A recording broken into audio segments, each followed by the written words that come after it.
Hey everyone, welcome back. Today, I've got a powerful story to share with you. It's not just for your English listening practice, it's something that might just change the way you see hard work and success. The story is called Nothing is Free. It's about a young man named David, who learned the value of determination the hard way. David was just 20 years old, living in a peaceful little town surrounded by tall mountains. He had big dreams. He wanted to open his own chain of restaurants one day and become a well-known entrepreneur. But dreams are easy. Life was not. His family didn't have much. His dad, Mark, fixed cars, and his mom, Claire, cleaned people's homes. His little sister Sophie, just 10, always saw him as her hero. One chilly evening, David sat under the night sky, staring up at the stars. He whispered, "I want to change our lives. But how can I, when we barely have enough to eat?" The next morning, he talked to his father. Mark looked at him and said, "David, dreams cost something. If you really want them, you have to work for them. Even if you start small, start now." David thought about that all day. Then something clicked. He realized people in his town loved fresh bread, but the nearest bakery was far away. That gave him an idea. But there was a big problem. He had no money. Still, he didn't give up. He decided to go straight to the bakery and talk to the owner, Mr. Anderson. Mr. Anderson was a serious old man. Not very friendly. But David went up to him with confidence and said, "Sir, I want to sell your bread in my town. I don't have money now, but if you let me take some bread, I'll sell it, return your money in a week, and keep a small profit." Mr. Anderson frowned. "And why should I trust you?"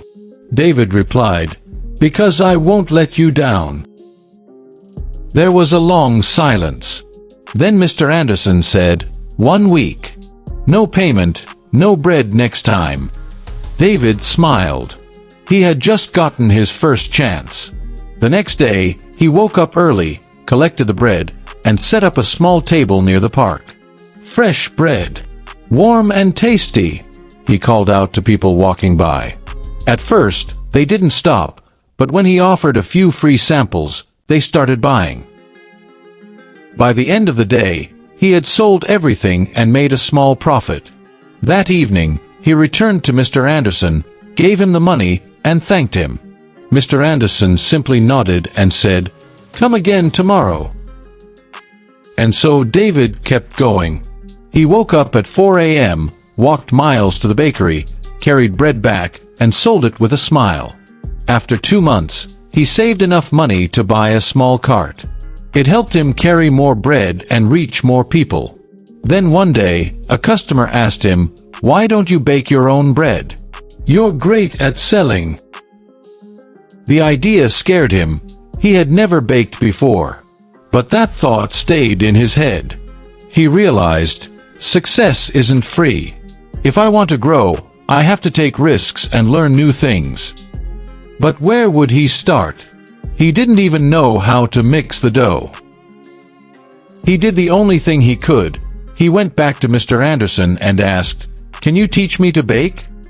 Mr. Anderson frowned again. "If I teach you, you won't buy from me anymore." But David replied, "You were the first person who trusted me. I won't forget that. If I succeed, I'll support your bakery too." After thinking for a while, Mr. Anderson agreed. Baking is not easy. It takes patience, time, and effort. If you're ready, I'll teach you. So, every morning at 3 a.m., David came to learn. At first, his bread was terrible. Too hard, too soft. His hands hurt. He failed again and again. One day, after ruining another batch, he sat down and thought, maybe I'm not made for this. Maybe I should quit. But then, he remembered what his father had said. Dreams aren't free. That gave him the strength to keep going. He returned the next day, more focused. He practiced every single step. Slowly, his bread started getting better. 2 weeks later, Mr. Anderson handed him a perfect loaf and smiled. "You're ready, David." That moment changed everything. David started baking at home using a small rented oven. His family supported him. Sophie packed the bread, and his mom made tea for him as he worked late. Soon, he was making cookies and pastries too. People in town loved it. They started saying, "David's bread is better than anything we've tasted." But success didn't come without challenges. One day, a fancy new bakery opened, run by a guy named Eric. It had bright lights and pretty signs. People got curious and started going there instead. David saw his sales drop, and fear crept in. But instead of giving up, he asked his customers, "What do you like about Eric's bakery? What can I do better?" They said, "His place looks cleaner, and his cakes look beautiful." David listened and learned. He used his savings to decorate his cart and started offering free samples again. He even watched cake decorating videos at the library to improve his skills. Slowly, customers returned. One old woman told him, "Many give up when it gets hard, but you didn't. That's why we believe in you." After a few months, David saved enough to rent a small shop. It wasn't big, but it felt like home. He called it David's Fresh Bakes. His family worked with him. Sophie helped at the counter, and Claire managed the money. But David wasn't done. He wanted to grow, to inspire others, to prove that anything is possible with hard work. The bakery became the heart of the town. Everyone loved his food and his kindness. But then, one night, a fire broke out near the oven. David rushed inside and put out the flames, but the equipment was badly damaged. The next day, the town came to see what had happened. Some people said, "Oh no, poor David." Others whispered, "This might be the end." David stood outside, heartbroken, but he didn't quit. He said, "This is just another challenge. I've come this far. I'm not stopping now." He took a deep breath and started making a new plan. He checked his savings, but it wasn't enough. Still, David knew one thing for sure: giving up was never an option. David sat down with his notebook and started writing. How much money do I need? What can I fix first? He calculated every cost. The oven was damaged, the shelves were burnt, and the walls were black with smoke. It felt overwhelming, but he didn't let it break him. He had been through worse. He spoke to his family. "We don't have enough money to fix everything. But maybe we can start small again, just like before." Claire, his mother, said, "We believe in you, David." Sophie held his hand and said, "We can help too." So, David cleaned the shop with his family. They scrubbed the floors, washed the walls, and repaired what they could. A neighbor brought old shelves. Another gave him an unused oven from their garage. People remembered how David helped them with free bread during hard times. Now, they wanted to help him. Within a week, David reopened his bakery, smaller than before, but full of hope. He wrote a small sign, "We're back. Fresh bread. Fresh start." Customers returned, one by one. They didn't come for the fancy place. They came for David.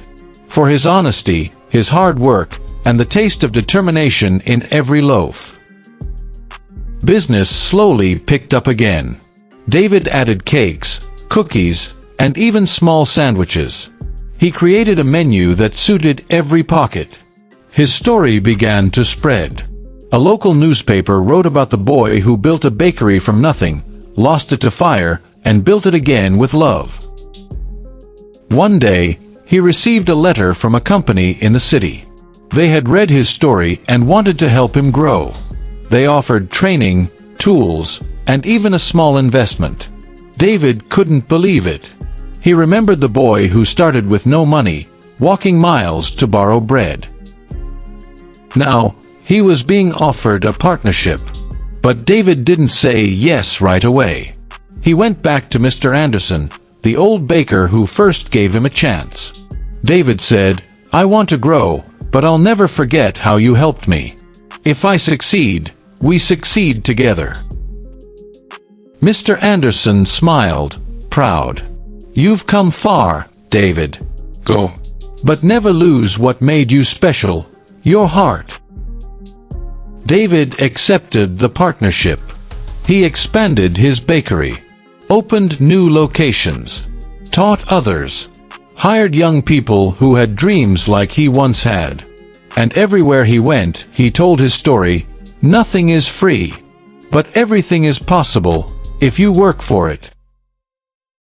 Thanks for watching 365 English, where you learn English every day, all year round.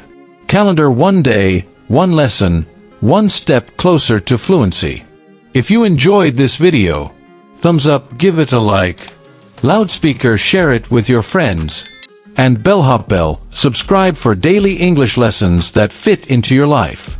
Books, whether it's grammar, speaking, or storytelling. We're here to make English simple, clear, and fun. Repeat button, come back tomorrow. Because at 365 English, every day is a new chance to learn.